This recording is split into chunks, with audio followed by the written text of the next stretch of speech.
Shalom, shalom. And this is another garden update. It's Memorial Day weekend, and it's really feeling like summer out. For the last 3 days, it's been really hot. It's the end of May, and it feels more like July. So, as you can see, there's much growth, and the vegetables, I'm sure, are really, really loving this hot weather. And there have been some things going on, so I just want to give you another update to show you what the deal is. Okay, if we go over here, I just planted this week. This is an eggplant, a Black Beauty type eggplant, and I have no idea what's going on with the leaves, what's eating it. I just planted this. So what I'm going to do, I'm going to try to get some neem oil or some copper, which are natural organic insecticides and fungicides, and spray it on there and see if that would help. But my Ish loves eggplant, which is why I'm growing it, so we can make some baba ganoush, which is like one of his favorite dishes, and maybe some ratatouille or some yummy eggplant dishes, or that stuffed eggplant we had on our first date. That would be really good. And here's the potatoes. Remember, I just planted these potatoes not too long ago, and as you can see, they're sprouting. So I'm gonna have to get some more dirt and cover those up so they can continue to grow. And remember, these were the first potatoes, and look at all the growth. And as you can hear, I hear Mr. Softy. I live in the city, so that's part of the landscape.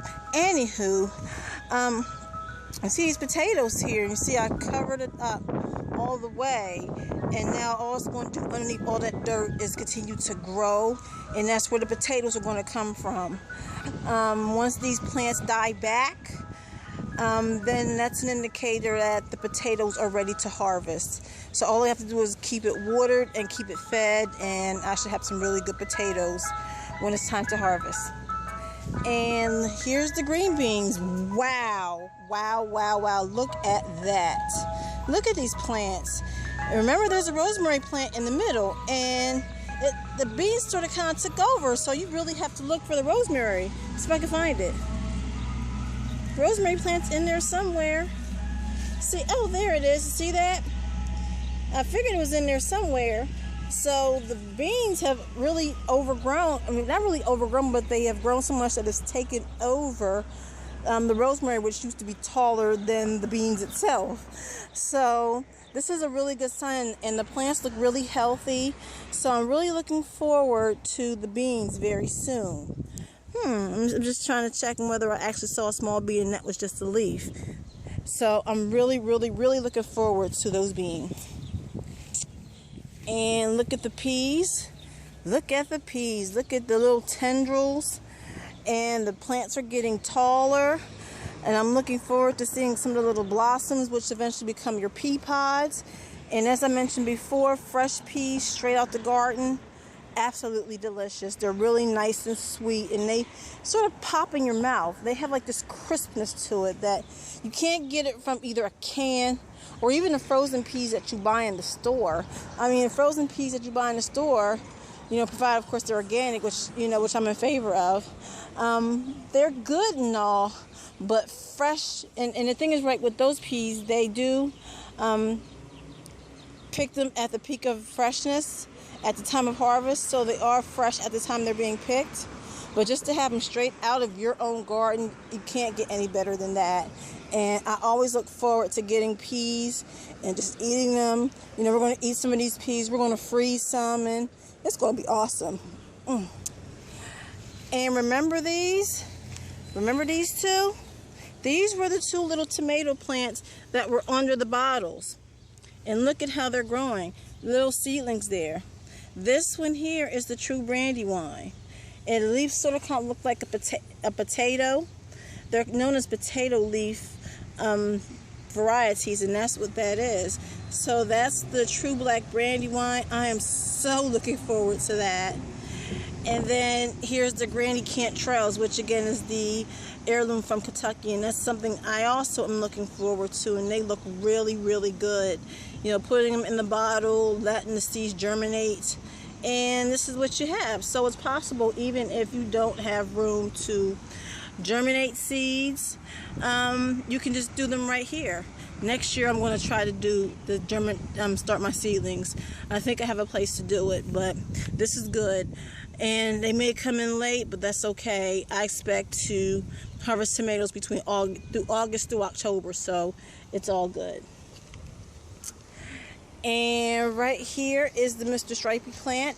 I was concerned that these plants weren't growing, and it looks like they are, since it's going to this part of the tomato cage. So I'm glad to see that there is some growth. As you can see, the plants are looking really healthy. I don't know what that is. I hope that's not a tomato hornworm, otherwise we're going to have a problem. But I'm seeing some suckers.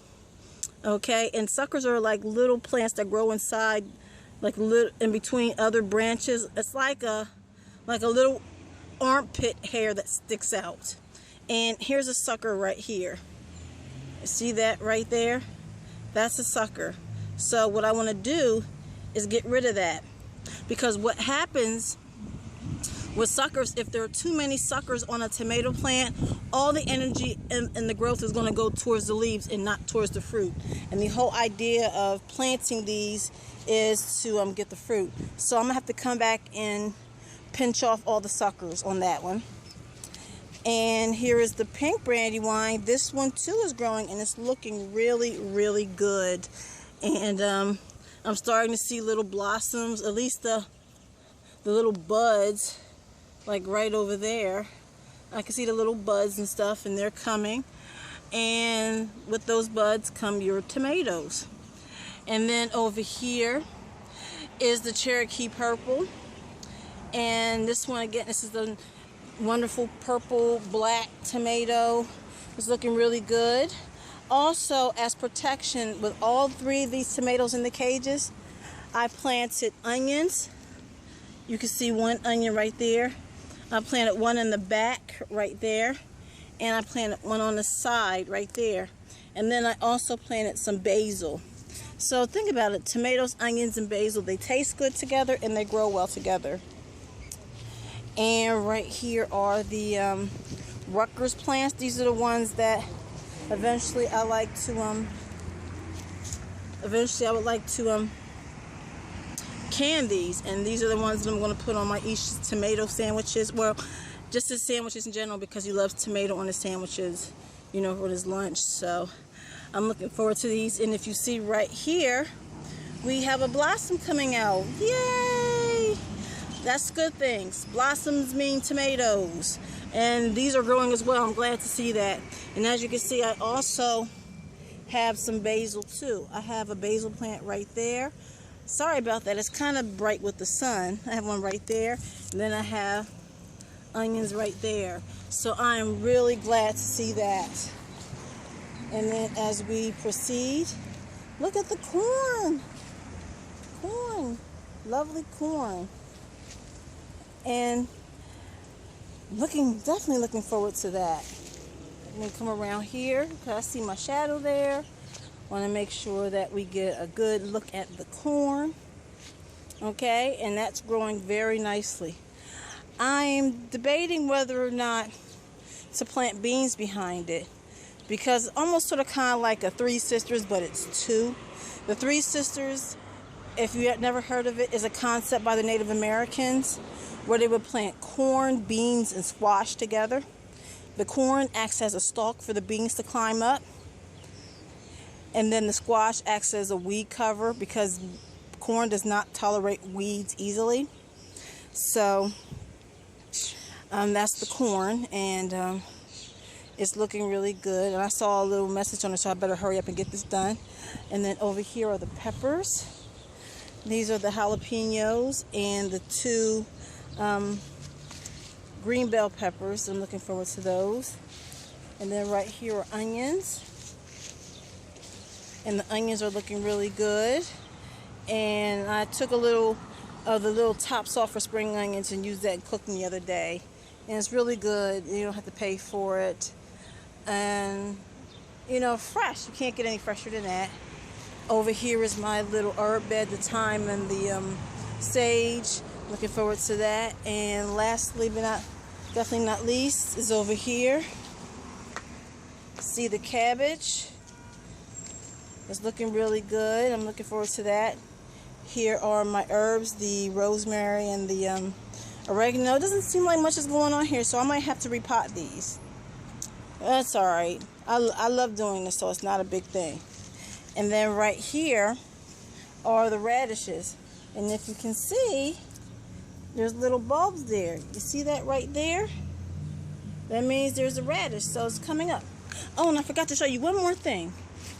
I forgot to show you the collard greens. Yes. Look at my collard greens right here. I'm glad to see that. And this one, I don't know what's going on with this. But if push comes to shove, I might have to just plant another seed and get rid of it because it doesn't seem there's much growth there. And then I got some onions around there, of course. Onions are good for protection and it makes things taste better. Anyway, that is the update for now. When I see something else monumental going on here, I'll provide another update. So until then, shalom, shalom.